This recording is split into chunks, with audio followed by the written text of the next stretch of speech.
Okay, hello. Today we will talk you about some problematics of Honduras. Honduras is a country located in Central America. Its capital is Tegucigalpa. We will discuss the two most influential problematics of the country, poverty and corruption. We will start talking about poverty. That is a problematic that consists in not having enough resources or money to have the basic needs or to have a dignified life. It affects the entire community, not just the lower class. Poverty is a reflection of the economic structural weakness of the country. Okay, in Honduras, around 40% of the population are unemployment. This means where they are in a job position that is lower than their skills or that they don't receive enough payment for maintaining their family. As we know, this problematic has existed since the beginning of the times. However, we can see some changes through the time. During the 19th decade, around 60% of people in Honduras live in unworthy conditions due to poverty. Even though the economy in Honduras has been increasing for the past 25 years, we cannot have a stable country yet. But what is this? This is because the increasing population is more than the growth in the economy. So both got up, but not enough for what that it's needed. As we can see in the statistics of nowadays, more than 50% of the population is living in extremely poverty, and around 70% live in poverty. People will become easier to become richer, and to the poor will become even more difficult to overcome themselves. Government is also an important factor in Honduras. The external debt increased due to them. And this makes all the products that come from the exterior to increase their value, because any country is self-dependent, which makes more difficult for the people to acquire some articles that they really need. Now we have some important points for getting deeper in the problematic of the country. The first one is what is causing such poverty. Even though it is a country with abundance on natural resources, they still struggle with poor quality in life. There are several situations in the country that lead the town to extreme necessities. Wealth distribution and low incomes are one of the causes for poverty in Honduras. Like most causes and problematics, these are intertwined with another problems such as unemployment and underemployment. This means that often qualified people end up with meaningless jobs due to the lack of opportunities. This makes them result in poorer people. Another internal problem is the rates of violence. Honduras is among the deadliest countries in the world, according to the World Bank. The high rates of homicides and violence are detrimental in many ways, including how they impact education. The expansion of gang culture makes education secondary to survival. These problems has impacted the system for years. This means that the lack of skilled labor and vibrant industry. Finally, is the political instability or corruption, as my classmates will talk next. Voting fraud and manipulation makes the citizens unrest and rioting. Okay, the next question we have is if this problematic has caused another problematics. And yes, most of the problems of the society in the country come due to poverty. Due to the lack of resources, people in mid of the despair look for any way to get at least something to eat, and their only solution is sometimes to steal.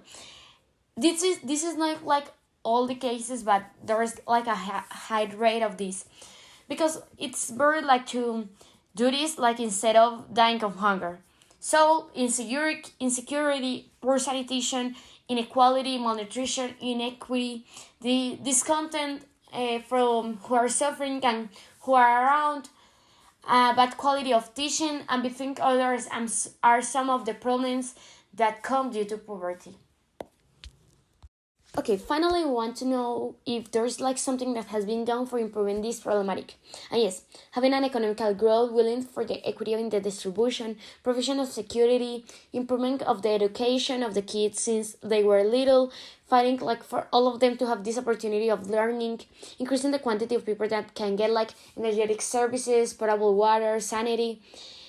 Even though these strategies have been improving the quality of life of everyone around the country, this is like not enough for the percentage of inhabitants that live in these unworthy conditions.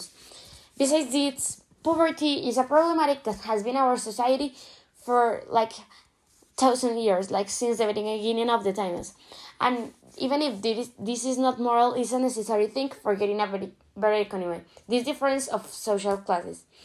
All of these proposals had made a very conditions for the life of all these people. Corruption is the abuse of entrusted power for personal gain. This affects democracy, harms economy and development, and boosts inequality, poverty, social division, and environmental crisis. The problem with corruption is that the leaders that are able to corrupt democracy or social media, among the other things, also harm the community's trust and intellectual structure. In Honduras, corruption starts mainly when the government starts taking advantage of the country's resources for personal benefit.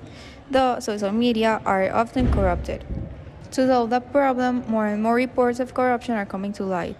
For example, former president's wife was convicted for misusing public funds. The current president's brother is waiting a sentence for drug trafficking, and dozens of politicians have been implicated in other corruption cases. Continued efforts by civil society, international groups, and the Honduran government will help ensure that corruption in Honduras stops. Even though there are multiple efforts to bring all these corruptions to light, Honduras is still one of the most corrupt countries in America. Corruption is difficult to measure because, by its nature, is really hidden. Due to this, there are several corrupt actions that are being stopped, and this makes the government a little bit more aware when committing a corrupt act. There is indeed a plan to end corruption in Honduras. The largest group that exists against corruption in Honduras is the MACHI, Mission of Support Against Corruption and Impunity in Honduras, which, through 4 areas of work, intends to fulfill its objectives and end corruption in Honduras. These areas are 1. The prevention and fight against corruption that aims to investigate, persecute, punish corruption, and recover the assets and property resulting from acts of corruption. 2. The criminal justice reform, whose purpose is to improve criminal justice, facilitate access to justice, and reduce the high levels of impunity. 3. The political electoral reform that aims to provide the country with effective rules to regulate the financing of politics and electoral campaigns. 4. Public security, which consists of improving the national citizen security system of Honduras. Corruption is a problematic that affects several countries in the world and has affected them for several years. However, in Honduras, it is a huge problematic that has many repercussions in other problematics as well. In 2018 only, corruption cost Honduras over $2 billion. And although in its nature corruption is hidden, its effects are real and damaging to Honduran citizens every day. Because the majority of Hondurans rely on public services like education, health, and security, corruption prevents them from accessing the services they need to live a full and dignified life. And even though corruption happens on the hands of the wealthy and powerful, it ends up primarily hurting poor Hondurans. When talking about corruption, it is important to look at other problematics that arise because of it. In Honduras, corruption adds another layer that reinforces the relationship between poverty, violence, and the impunity that troubles this country.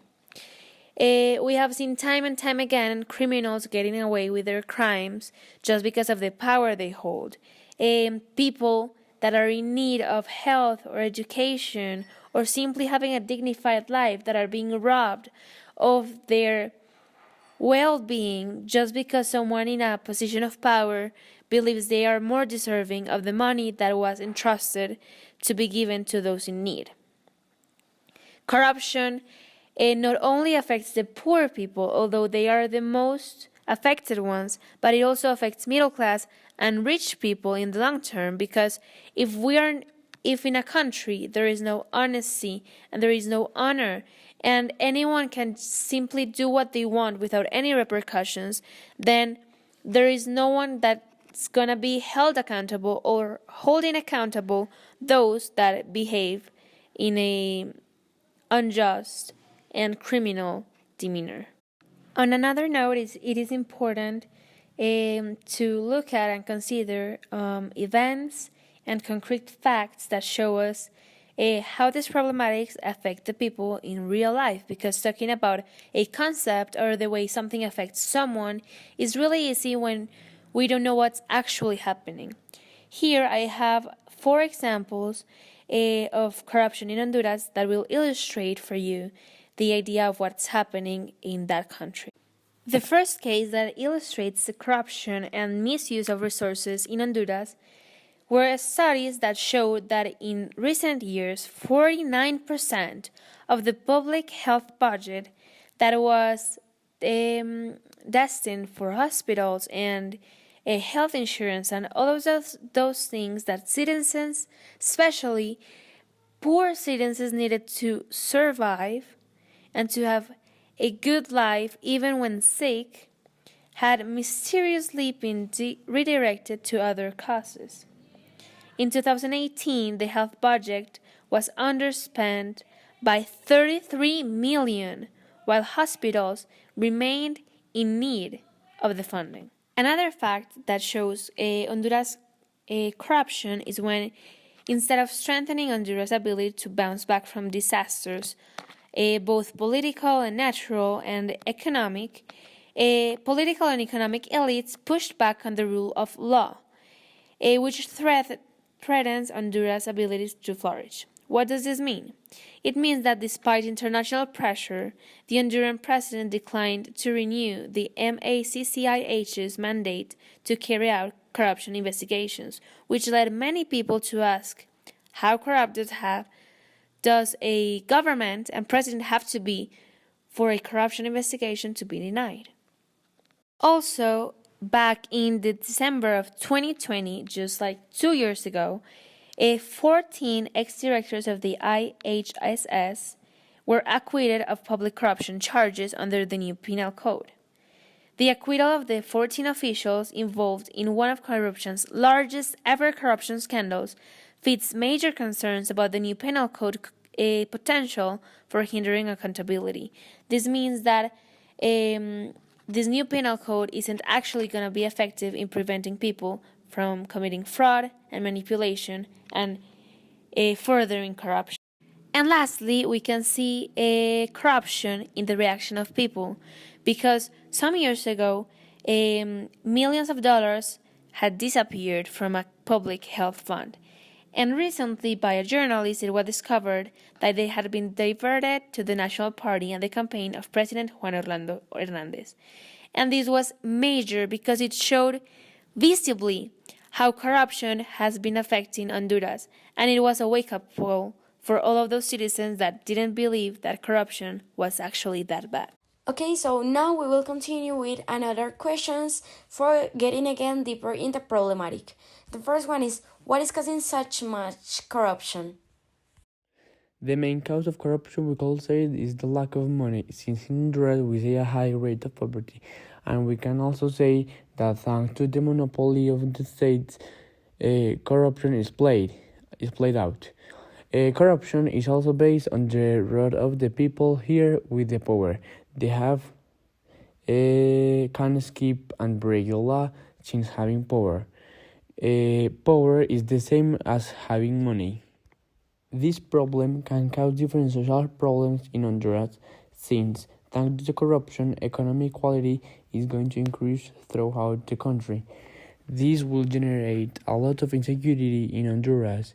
In addition to this, corruption can cause short and long-term damage to the country's economy, and it will negatively affect poverty, that is another problematic. Corruption is the abuse of entrusted power for personal gain. This affects democracy, harms economy and development, and boosts inequality, poverty, social division, and environmental crisis. The problem with corruption is that the leaders that are able to corrupt democracy or social media, among the other things, also harm the community's trust and intellectual structure. In Honduras, corruption starts mainly when the government starts taking advantage of the country's resources for personal benefit. The social media are often corrupted. To solve the problem, more and more reports of corruption are coming to light. For example, former president's wife was convicted for misusing public funds. The current president's brother is waiting a sentence for drug trafficking, and dozens of politicians have been implicated in corruption cases. Continued efforts by civil society, international groups, and the Honduran government will help ensure that corruption in Honduras stops. Even though there are multiple efforts to bring all these corruptions to light, Honduras is still one of the most corrupt countries in America. Corruption is difficult to measure because by its nature is really hidden. Due to this, there are several corrupt actions that are being stopped, and this makes the government a little bit more aware when committing a corrupt act. There is indeed a plan to end corruption in Honduras. The largest group that exists against corruption in Honduras is the MACHI, Vision of Support Against Corruption and Impunity in Honduras, which through 4 areas of work intends to fulfill its objectives and end corruption in Honduras. These areas are: 1. The prevention and fight against corruption that aims to investigate, persecute, punish corruption and recover the assets and property resulting from acts of corruption. 2. The criminal justice reform, whose purpose is to improve criminal justice, facilitate access to justice, and reduce the high levels of impunity. 3. The political electoral reform that aims to provide the country with effective rules to regulate the financing of politics and electoral campaigns. 4. Public security, which consists of improving the national citizen security system of Honduras. Okay, so after our research, we wanted to know how far from the truth were our ideas, so our first hypothesis was right. It is true that the price of everything is too high for how the payment in the country is. The works are not good enough for what they need or like for the abilities they have. However, there are many causes more around this big problematic that we didn't mention or that we missed. For example, the government, the violence, and obviously the lack of opportunities. Okay, for our second hypothesis, we talk about what was the government doing to improve this horrible situation. The difference between what we thought and what actually happens is that in reality they are only ideas. This means that the government has not like the ability or the capacity of putting all these dreams and all of these ideas of helping the poor people like in practice. But this is happening due to the lack of economy, to the lack of money. They have not enough resources to helping others. Okay, for our third hypothesis, we realized that we were like right. The high rate of poverty in Honduras came like for the most recent problem, that is COVID. Due to this, many people lose their jobs.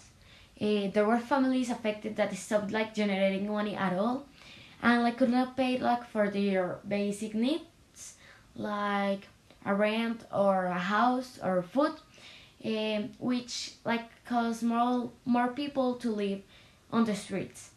However, we realized that we were missing many of the reasons of the high rate of poverty in Honduras. For example, as I told before, the lack of opportunities, the high cost, the conditions, the government, the violence. There are many things more that came around like the poverty in the country. There is not only the pandemic. It came like for many years before this. Hypothesis. Our first hypothesis was right. Authorities have lately forgotten morality, and corruption is a means of demonstrating that money is the only thing that matters to them. It is to benefit themselves without taking into account that they are harming their own community. Our second hypothesis was also right. Measures taken by the MACHI, such as the political electoral reform, show that these are precisely necessary since it is important to regulate the financing of politics and electoral campaigns. All this proves that our second hypothesis is true and that the candidates only care about winning the election regardless of the means and collateral damage of the community. In the case of Honduras, our third hypothesis is not completely right. Even though there are several governments around the world that stand firmly against corruption, in the case of Honduras, we can see that the main problem is the government, and it is the own citizens the one responsible for standing against their government in order to stop the corruption. We were right when we stated that political candidates shouldn't betray the people and do things for their benefit.